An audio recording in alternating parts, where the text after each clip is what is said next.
Prepare for involuntary genetic upgrade, Vision City. It's the future. Today, we're talking about the one and only animated show from the early 90s that's about mutant, amphibious teenagers who fight crime.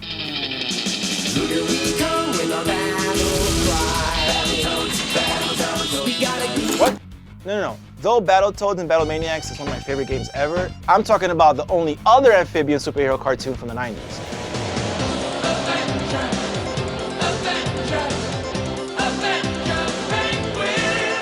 Wow, I forgot how popular that genre was. One more time? Teenage Mutant Ninja Turtles, heroes in a half-shell. Street Sharks. Talking about Street Sharks. Half shark, half man, fighting evil, that's the plan. Street Sharks. Yep, there it is.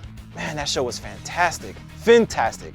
Ain't that right, young Vin Diesel? I've got something here with such fantastic detail, it's gonna blow you away. Head shark! Hey, you got hair. Yep, he did promotional spots for Street Sharks. And yes, he was still wearing cut-off t-shirts 30 years ago. Find out what other ridiculous things he says in that clip and how everything you thought you knew about Street Sharks might be a lie thanks to a bored middle school student. Here's everything you didn't know about Street Sharks. Fighting evil, that's the plan. Street Sharks. Turtles in a half shell, turtle power. If you don't remember Turtle Mania, it's the period between 1987 and 1991 where TMNT sold roughly $1.1 billion worth of toys, which my parents definitely contributed to. That insane number had other studios and toy companies all like, Feeding Frenzy!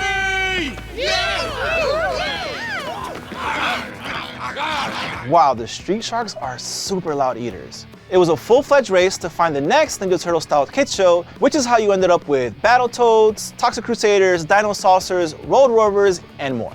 The studios were addicted, kind of like Street Sharks villain Reptile getting sky high on electricity. But the best of the bunch was definitely 1994's Street Sharks. But don't take my word for it, just ask Ripster himself. Street Sharks? I like it. I like it. We like it too, though probably not quite as much as Streaks. Let me check. Oh, yes. You look marvelous. By the way, the voice you hear is a young Andrew Rannells. He was 15 and a long way from starring in the Book of Mormon or this weird-ass Pokemon Stadium promo. Congratulations, Mr. Bum. You have made it to the inner sanctum of the world of Pokemon. Now sit down and prepare to learn. Since it was the 90s, the Street Sharks needed their own cool catchphrase to top Cowabunga. And I think they nailed it. Jawsome! Jawsome. So goofy, but so good. And impossible to forget, thanks to the fact that it's repeated in the opening theme song every episode. The Street Sharks, Street Sharks, Street Sharks, Street Sharks, Jawsome! Is it me, or does that theme seem like it was made in a day? It just seems so straightforward. As you can see in the opening intro, the Street Sharks destroyed a lot of public property. These guys exploded through doors, punched through walls, even straight up ate metal, which is actually pretty metal. Got my iron for today. They literally tore up the pavement all over the city. I mean, they were kind of a public nuisance. People were scared of them, as one should be of walking, talking sharks. Except for Laverne, who was all about that shark life. I don't know, Sheila. They might be dangerous. But then again, that blue one is kinda cute. What do you say, Laverne? Anything you want me to. Tall, blue, and jawsome. But when they weren't hitting on waitresses and destroying public property, they were saving the world from the evil Dr. Paranoid in awesome action sequences like this one.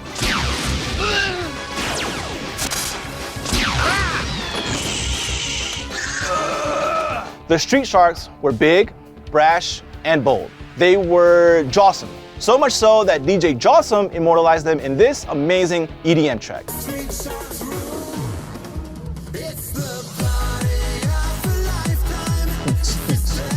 How is that not headlining Coachella? You know Reptile's jamming out to that hard. Since there were so many variations on the Ninja Turtles at the time, the production team behind Street Sharks had to make the tone of the show different. And they chose horror. Like when Dr. Paradigm, aka Dr. Paranoid, turns the four Bolton brothers into the Street Sharks against their wills.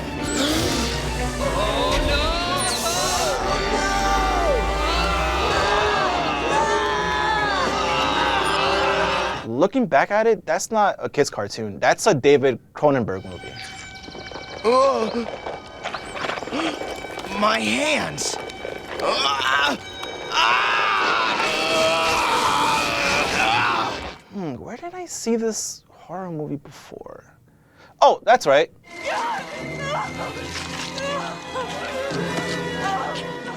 Street Sharks was the brainchild of Joe Galliani, a toy designer at Mattel who was inspired to create a toy line featuring sharks by calling local libraries and finding out which books were the most popular with boys. Out of the way, Streakster! If you know what's good for you, the Slam Meister Express is coming through! Weird, but actually pretty smart. Turns out sharks were a hit with a Target demo thanks to Steven Spielberg's 1975 classic Jaws, and its sequels that culminated in 1987's Jaws: The Revenge, which holds the record for the most incoherent screaming in a movie ever.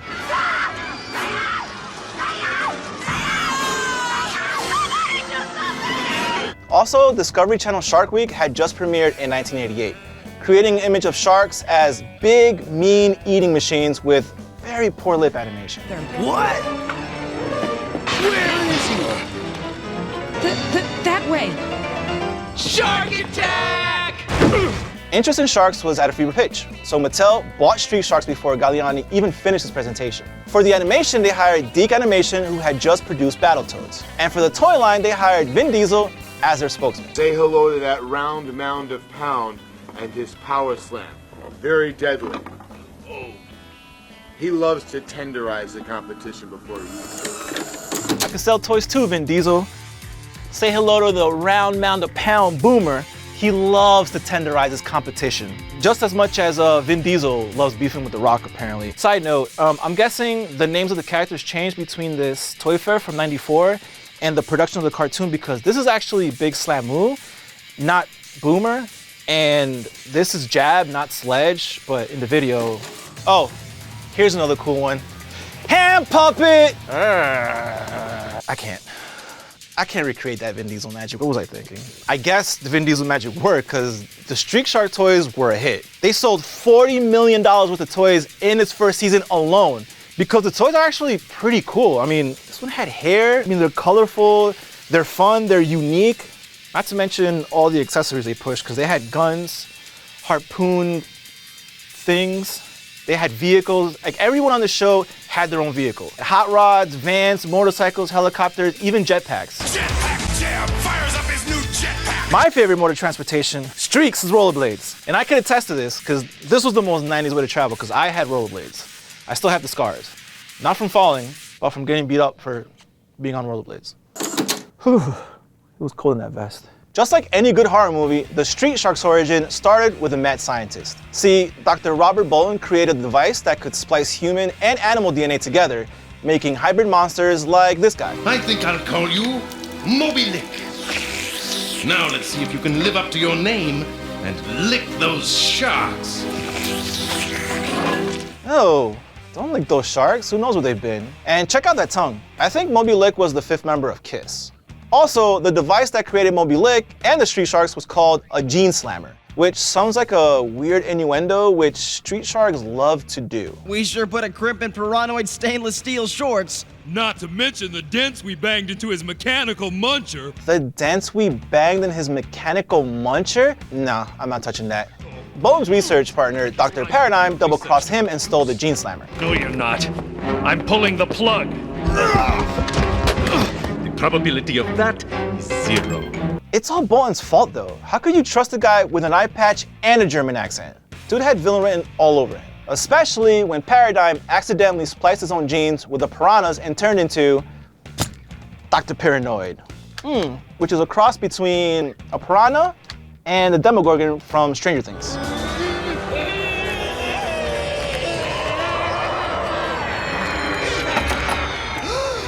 Oh man, this guy needs an orthodontist. Actually, he kind of looks like Dennis Hopper in the Super Mario Bros. Movie, which I love, so I don't give a f what anybody says. Paranoid's master plan is to create an army by transforming the people of Fishin' City into hybrid mutants. Though some of them really don't mind, like Melvin.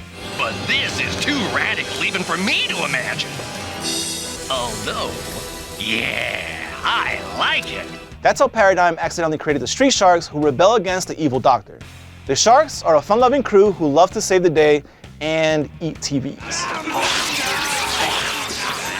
Guys, But when they're not chowing down on electronics, they're busy fighting crime and trying to prove that they're not straight-up rip-offs of the Ninja Turtles. Hey lawyers, look, they don't even eat pizza.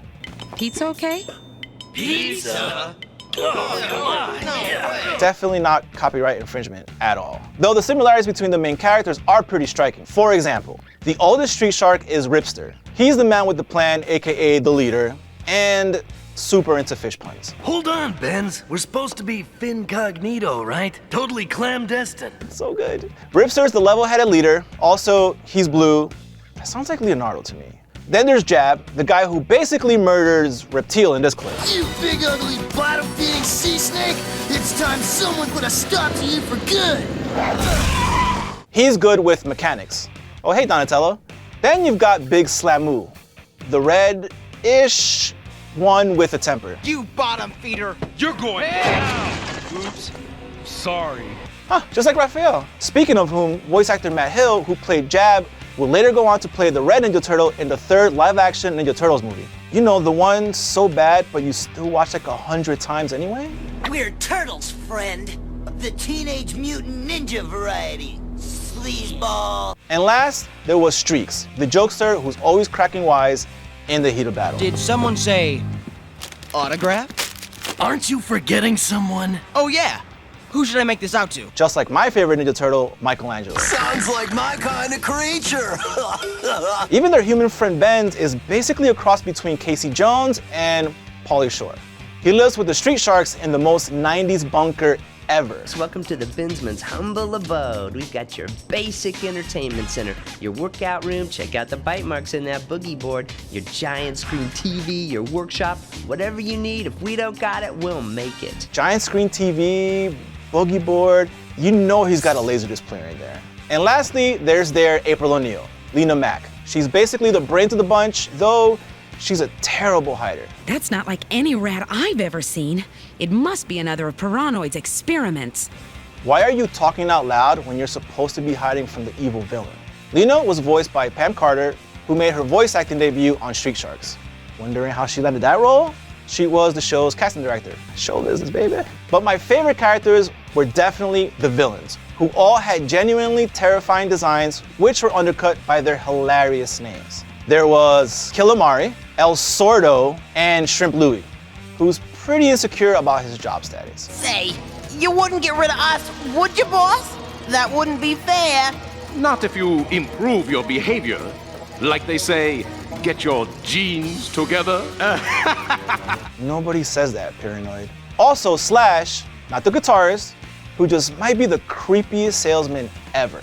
Get your popcorn here, popcorn and sodas. Get the snack that's guaranteed to please. Ain't nobody buying popcorn from that dude? Though they're all a distant second to my personal favorite, Slopster. Free advice, don't Google that. Slopster is one of Paramoid's top henchmen and a pretty mean prankster. What luck! The street sharks and that mud puddle were made for each other. Collectively, the villains were referred to as Sevians, which is what I'm going to call pirates from now on. Street Sharks ran for 40 episodes over 3 seasons and started with small-scale episodes that pitted the Sharks against the Sevians to defend the people of Fish and City from Paranoid's really complicated scheme. Hey, sucker face. Maybe we should get the concert promoter to take a look at your concession stand. No, we gotta get him away from here any way we can. But in the later seasons, the writers explored harder sci-fi tropes like when they sent the Sharks to outer space. Prepare for stealth shuttle liftoff.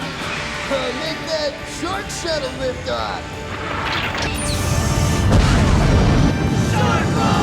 There's definitely a sci-fi movie in there somewhere. Can someone make a fake trailer mixing that footage with Armageddon? May we all see these events through with the courage worthy of this challenge. We're going. Okay, gentlemen, you're warriors up there. The Street Sharks also traveled back in time and hung out with dinosaurs. Hope it's friendly, whatever it is. As the series hit its third and final season, viewership started to fade as the market became diluted with similar shows like Biker Mice from Mars, SWAT Cats, and Extreme Dinosaurs. which actually was a Deke production, and they paired it with Street Sharks in the final season, hoping to give both the Dino Avengers and Street Sharks a boost. Didn't work, which is a shame because who doesn't love talking sharks and dinosaurs playing pool? Get out your wallets, dino dudes. We're having ourselves a feeding frenzy. Watch the corners, Dino Meisters.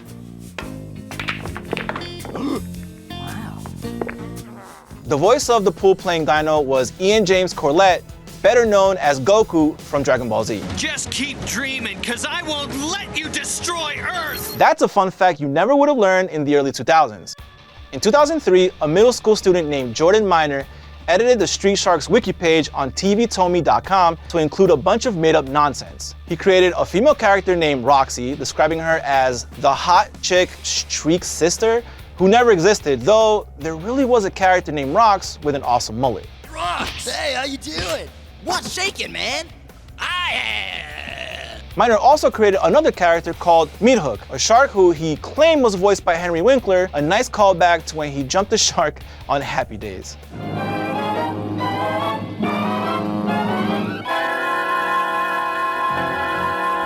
He also made up a bunch of episodes, including my favorite, Shark to the Future. In his version, the sharks go to the future in search of Ben's great-great-grandson, Benzini. It was all harmless fun until TV Tomy was acquired by CBS and renamed TV.com, which supplied the fictitious facts about street sharks to platforms like Amazon, Wikipedia, and even IMDb, which is almost as funny as Ben's bad Arnold impression. Hey, Benz, now that I'm thinking about maximum lift, how's that shark copter coming? It wants to pump you up. Sadly, most of those websites caught on and deleted everything. Though, in a weird way, it's a testament to Street Sharks' legacy. Of all the shows to come out of the Turtle Mania craze, none of them inspired enough passion in their fan base to create a complete fake history of the show. Definitely not Battletoads. Let's get warning! So, if you haven't caught up on Street Sharks in a while, I suggest you go watch some of your favorite clips online, like this one. His special power is the right-hand roundhouse punch. He sends a competition to a watery grave. Boom! Death. Which Street Shark would Vin Diesel be? I'm thinking Jab, just because they both love to lift on screen. Let us know what you think in the comments. Hey, if you like that, make sure you subscribe for new episodes dropping every other week. And for older episodes, make sure you click there.